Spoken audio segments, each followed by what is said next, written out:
Bismillahirrahmanirrahim. Assalamualaikum warahmatullahi wabarakatuh. Perkenalkan, nama saya Muhammad Maulana Fajar dengan NIM 23307 11021 yang bertujuan untuk membuat video tentang eh, analisis kebijakan perkembangan perkotaan. Ya, perkotaan. Jadi di awal-awal saya akan menjelaskan teori terkait dengan eh, ahli yang menjelaskan terkait dengan perkembangan perkotaan. Yang pertama yaitu menurut Grunfeld, pemukiman dengan kepadatan penduduk yang lebih tinggi dari rata-rata nasional. Jadi pemukiman adalah kepadatan penduduk yang lebih tinggi daripada nasional. Jadi untuk penjelasan terkait dengan eh, perkotaan, jadi begitu untuk menurut Grunfeld. Dan terkait teorinya bisa dilihat ada di sini dan gambarnya di sini ya. Dan untuk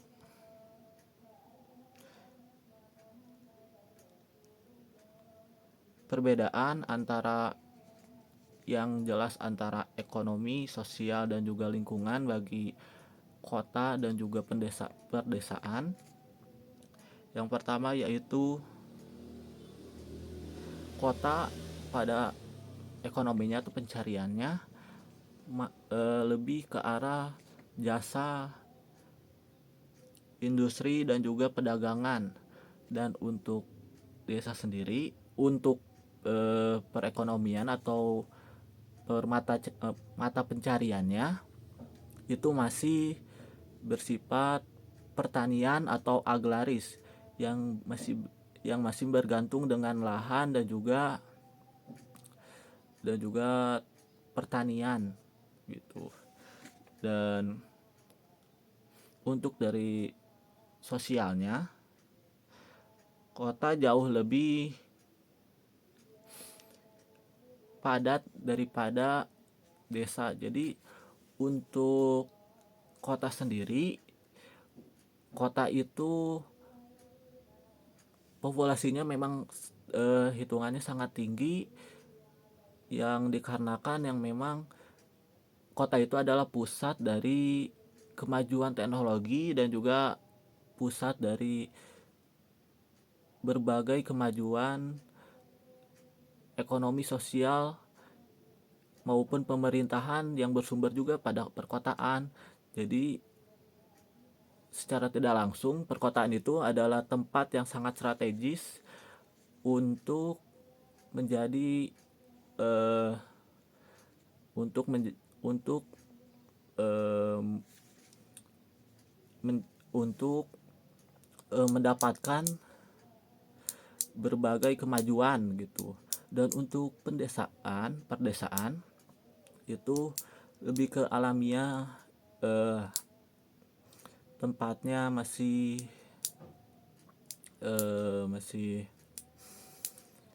asri, tidak masih belum padat, masih banyak persawahan, pertanian dan tanah-tanah lain yang relatif masih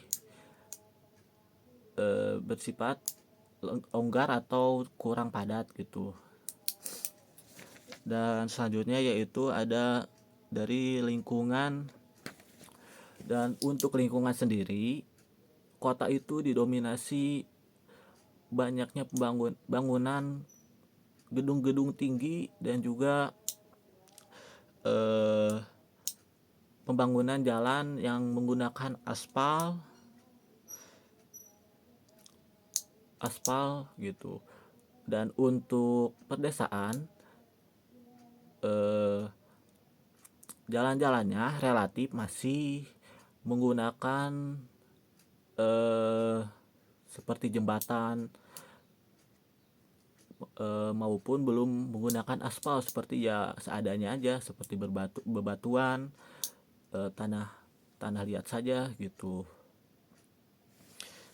Dan selanjutnya yaitu masuk ke teori perkotaan. Jadi teori yang saya ambil terkait dengan perkotaan, terkait dengan teori ekologi perkotaan,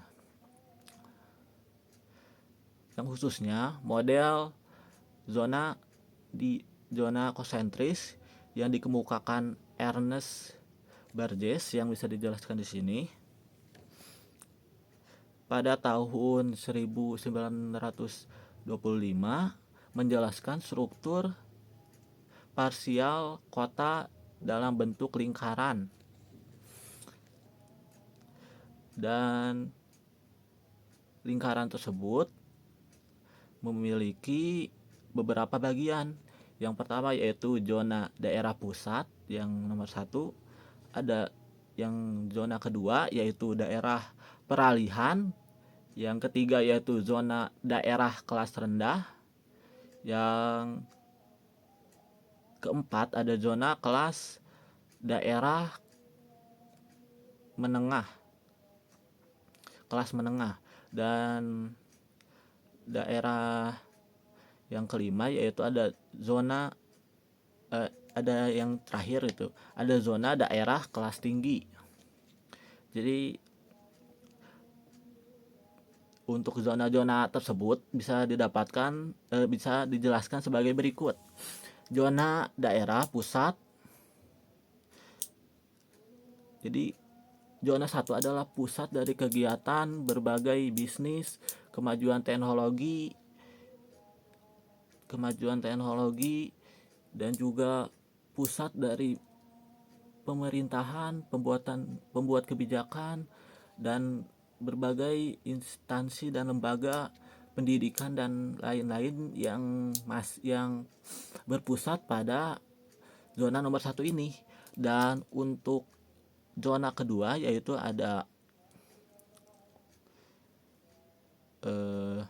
ada perumahan.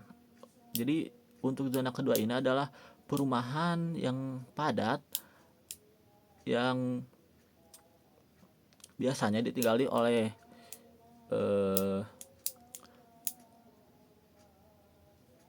area yang dekat dengan pekerja gitu. Dan selanjutnya yaitu area rumah kerja, atau area yang tempatnya sebagai pusat dari kegiatan pekerjaan gitu. Dan keempat ada area rumah kelas menengah. Jadi area ini rata-rata ditinggali oleh kelas menengah yang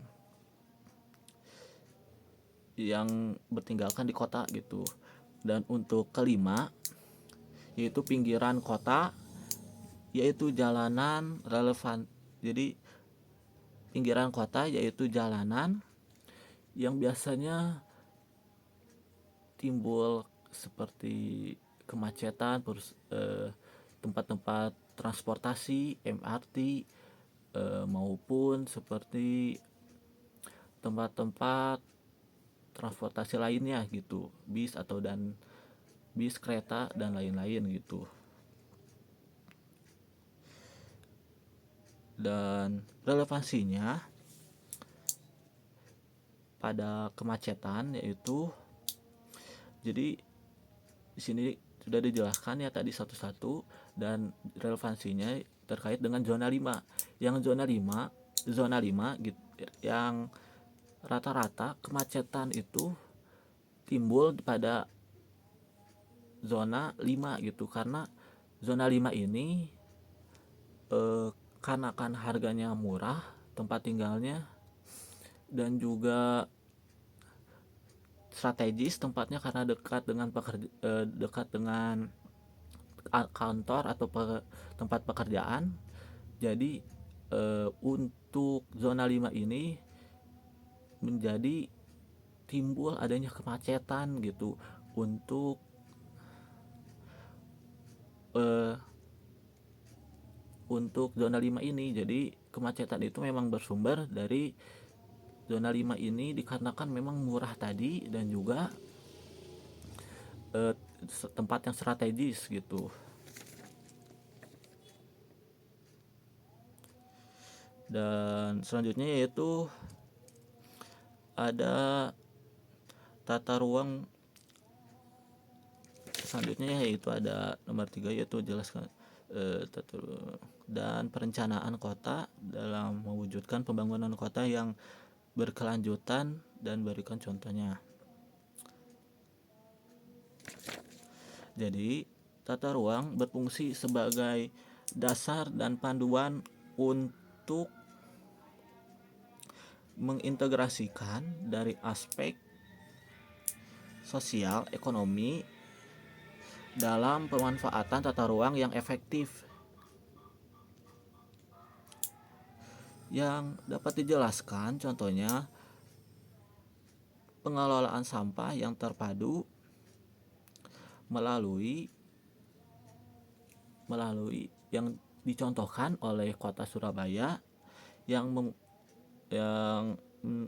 membuat program daur ulang dan pengembangan fasilitas pengolahan sampah. Yang program ini dinamakan yaitu Surabaya Green and Clean dan gambarnya ada di sini. Dan selanjutnya yaitu ada terkait dengan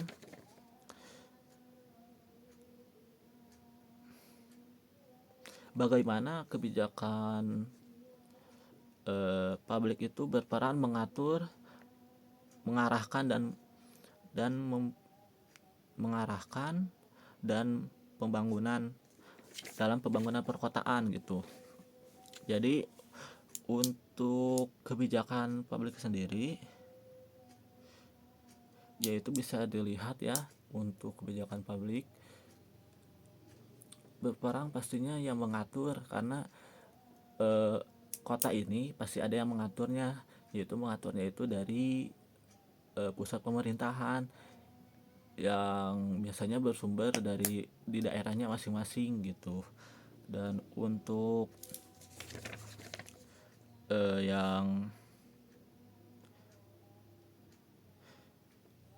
yang mengarahkannya juga pemerintah, karena pemerintah juga sekaligus mengarahkan mau bagaimana kota ini ingin mengarah kemana gitu, pengen pembangunan seperti apa, dan itu tugas juga dari pemerintah, sekaligus ya bisa juga diikut sertakan juga masyarakat dan juga pihak-pihak lain seperti swasta apabila adanya kolaborasi gitu. Dan biasanya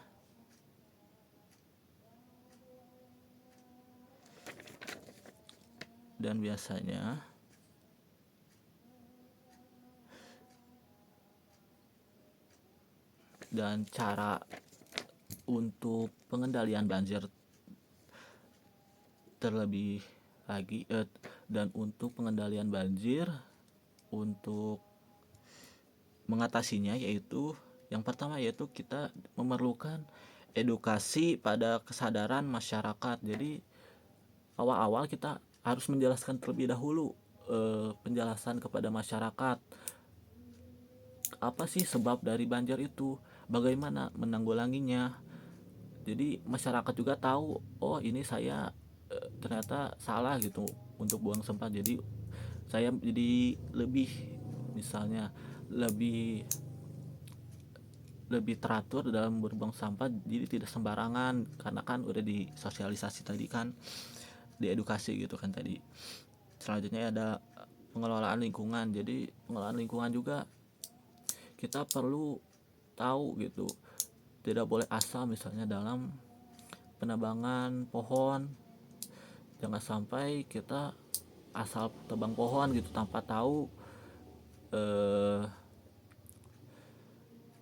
cara yang terbaik untuk tidak merusak lingkungan juga, karena banjir itu disebabkan karena merusak lingkungan dikarenakan ya banjir itu tidak merembasnya air ke dalam tanah, dikarenakan ya tidak ada yang menyerap itu. Jadi yang menyerap itu memang dari tanaman gitu.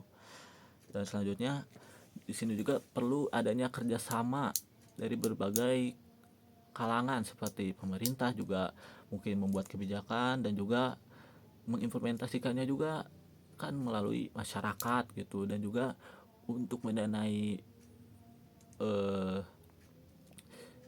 program tersebut perlu juga ada uang atau biaya yang dibutuhkan untuk membuat program tersebut. Nah, program tersebut bisa eh, dibantu melalui pihak dari swasta gitu. Jadi memang bisa kerjasama ini penting gitu untuk penanggulangan banjir ini. Mungkin sekian saja untuk videonya.